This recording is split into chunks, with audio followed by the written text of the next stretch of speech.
C'était quoi ce match désordonné, s'il vous plaît? Encore une fois, le Real Madrid, on gagne alors qu'on n'a rien foutu, les amis. On n'a rien foutu. Le match était désordonné comme pas possible. Salut à tous, les amis. On se retrouve pour le débrief de ce match Real Madrid-Celta Vigo. Aujourd'hui, je suis pas d'humeur, les amis. J'ai la boule là, les amis. Le Real Madrid, aujourd'hui, franchement, ils m'ont déçu. Je comprends pas comment, en début de saison, on peut être autant en difficulté face à un Celta Vigo. De toute façon, je m'attendais pas à un grand match de la part du Real Madrid. Avec ce 4-4-2 pourri que Carlo Ancelotti il nous force à jouer à un 4-4-2 qu'il ne maîtrise pas.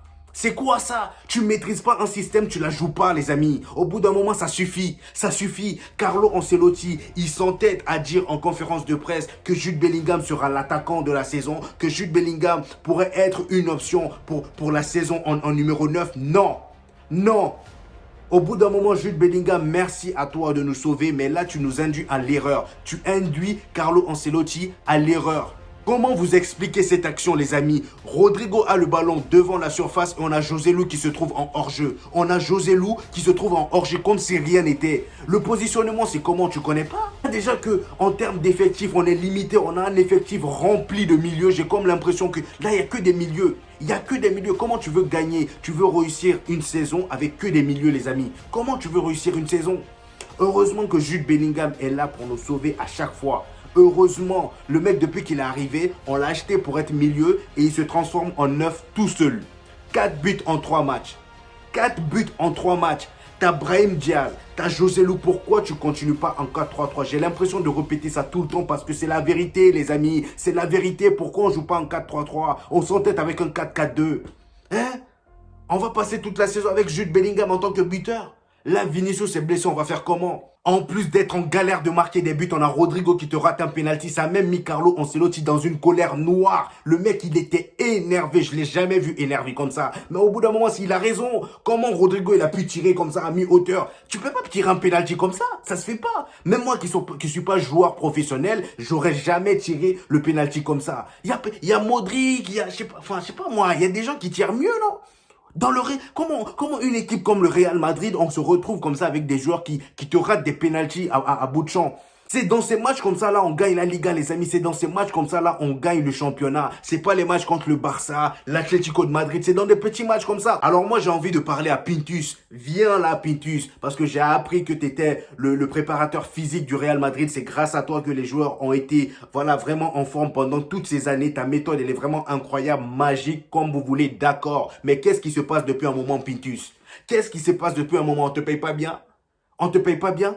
Pérez, il a pris tout l'argent pour mettre dans le dossier Kylian Mbappé ou c'est comment? Parce que là, je comprends pas. Parce que là, je comprends pas comment ça se fait que nos joueurs soient autant blessés. Comment ça se fait? Là, franchement, aujourd'hui, le seul mec qui m'a fait plaisir, les amis, c'est Tchouaméni, comme d'habitude. Tout le temps, Tchouaméni, il est au rendez-vous. Depuis qu'on a donné de la confiance dans cette équipe, il devient titulaire indiscutable. Il n'y a personne pour le détrôner. Aujourd'hui, les amis, regardez-moi ces statistiques. Le mec, il a réussi tout ce qu'il a entrepris en première mi-temps. 97,7% de passes réussies. Qui fait mieux au Real Madrid? À part lui, il n'y a personne. Jude Bellingham même qui a marqué aujourd'hui, les amis. Moi, je trouve qu'il était rincé. Qu'on se dise la vérité. Jude Bellingham, il a marqué, mais je trouve qu'il était rincé aujourd'hui. C'est pas parce qu'il a marqué qu'il nous a sauvés. D'accord, merci. Il a été homme du match encore une fois. Voilà, de toute façon, ce sera lui. Tu veux donner à qui le trophée d'homme du match? Vinicius, qui était souvent notre homme du match. Le mec, on l'a enlevé à son poste. Les seules fois où il passe à son poste pendant un instant, il tue tout le côté. Le mec, on a bien senti que s'il était sur le côté gauche, on a bien vu, vous avez bien vu l'action avant qu'il ne se blesse. L'action sur laquelle il se blesse, les amis. Là où il met la vitesse à 2 défenseurs, les amis. Est-ce que vous avez vu cette action?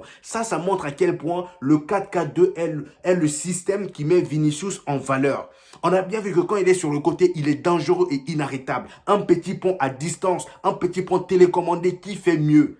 Carlo Ancelotti ne veut pas comprendre. Au bout d'un moment, on va te virer. On va te virer, Carlo Ancelotti, parce que là, on ne peut pas continuer comme ça. On ne peut pas continuer comme ça. Je ne sais pas ce qu'on a fait, les amis, franchement. Hein? Comment ça se fait qu'en début de saison, on a autant de blessés, frère? Comment ça se fait? On dirait qu'on a été maudits. Même le FC Barcelone. En plus, c'est les tauliers qui sont tout le temps visés. Là, on a Vinicius, Courtois, Mendy. Hein? Même si Mendy, c'est pas un taulier, mais Militao. Arda Güler qui vient d'arriver. Le mec, il n'a même pas encore fait un match. Il est déjà blessé. Pintus, c'est comment? Je comprends pas ce que vous faites à l'entraînement, franchement. Moi, je commence à en avoir marre. Militao s'est blessé, on l'a remplacé avec la montée d'un jeune, Marvel. Ensuite, Thibaut Courtois s'est blessé, Kepa est venu. D'ailleurs, Kepa aujourd'hui, très très gros match de Kepa. Franchement, j'ai aimé son match. Il a été simple, voilà. Il a été présent dans les duels aériens, voilà. Je me rappelle même d'un coup qu'il a fait comme ça. Vraiment, il a été présent aujourd'hui pour son premier match. Il n'a pas encaissé de but, c'est bien. En plus d'être en galère de marquer des buts, on a Rodrigo qui te rate un penalty. Ça a même mis Carlo Ancelotti dans une colère noire. Le mec, il était énervé. Je l'ai jamais vu énervé comme ça. Mais au bout d'un moment, s'il a raison, comment Rodrigo, il a pu tirer comme ça à mi-hauteur? Tu peux pas tirer un penalty comme ça se fait pas. Même moi qui suis pas joueur professionnel, j'aurais jamais tiré le penalty comme ça. Il y a Modric, il y a, je sais pas moi, il y a des gens qui tirent mieux, non? Comment une équipe comme le Real Madrid, on se retrouve comme ça avec des joueurs qui te ratent des penalties à bout de champ? Ça se fait pas. C'est dans ces matchs comme ça là, on gagne là. C'est dans ces matchs comme ça là, on gagne la Liga, les amis. C'est dans ces matchs comme ça là, on gagne le championnat. C'est pas les matchs contre le Barça, l'Atlético de Madrid. C'est dans des petits matchs comme ça. On n'est pas censé perdre des points. On n'est pas censé perdre des points dans ces matchs-là, les amis. Franchement, heureusement que Bellingham était là. Sinon, sans ce but-là, on aurait fait un match nul. On aurait perdu des points. On aurait perdu 2 points. C'est grave. Franchement, dans les prochains matchs, moi, je suis inquiet. Je suis inquiet pour les prochains matchs parce que façon dont on a commencé là, la difficulté dans laquelle je vois qu'on est, franchement, on aura du mal à s'en sortir si on recrute pas avant la fin. Parce que là, en attaque, c'est vraiment le gros bourbier. C'est vraiment le gros désordre. Si Kylian Mbappé nous met en râteau ou nous met une clim, on est foutu, hein, les amis. Si Kylian Mbappé ce samedi dit pas qu'il quitte le Paris Saint-Germain et qu'il vient au Real Madrid, je pense qu'on est terminé. C'est fin de saison. En tout cas, c'était mon avis sur le match aujourd'hui. N'hésitez pas à me donner le vôtre en commentaire. Likez la vidéo, les amis, pour aider au référencement et abonnez-vous si ce n'est pas encore fait. On se retrouve au prochain débrief. Peace!